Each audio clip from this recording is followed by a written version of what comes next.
Mattias Laus żagħżugħ ta' 23 sena minn San Pawl il-Baħar tressaq il-qorti mixli bil-qtil negliġenti ta' Tenjo Kosef, Bulgaru ta' 27 sena. Il-każ kien seħħ fis-26 ta' Lulju għal ħabta tas-sija ta' filgħodu fit-triq Sant'Andrija f'Pembroke, it-triq ewlenija li twassal lejn il-Lights ta' Paċeville.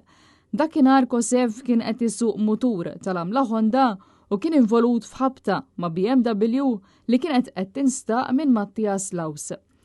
Il-Malti wieġeb mhux ħati li jikkawża l-qtil ta' Kosef li saq b'mod traskurat u li naqas milli osserva ir-regolamenti ta' traffiku. Fil-qorti ispettur tal-Pulizija spjega li fil-post fejn waqfet il-BMW kien hemm sinjal ta' traffiku li jindika li karozza ma setax iddur lejn il-lemin kif ukoll bollards.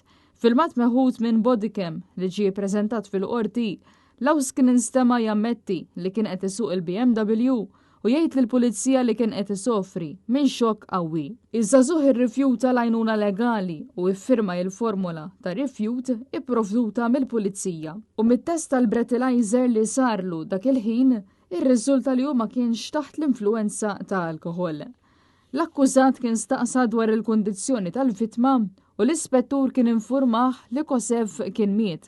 Meta sema dan Laus fuq mal-art u ripetutament għajat fuq il-mobile ma' miet, b'referenza għat-telefonata li jagħmel lill-ommu. Il-ġurnata ta' wara waqt li kien rikoverat fl-isptar Mater Dei, Laus ġie infurmat mill-ġdid bid-drittijiet legali tiegħu u għal darb'oħra ċaħat l-għajnuna legali.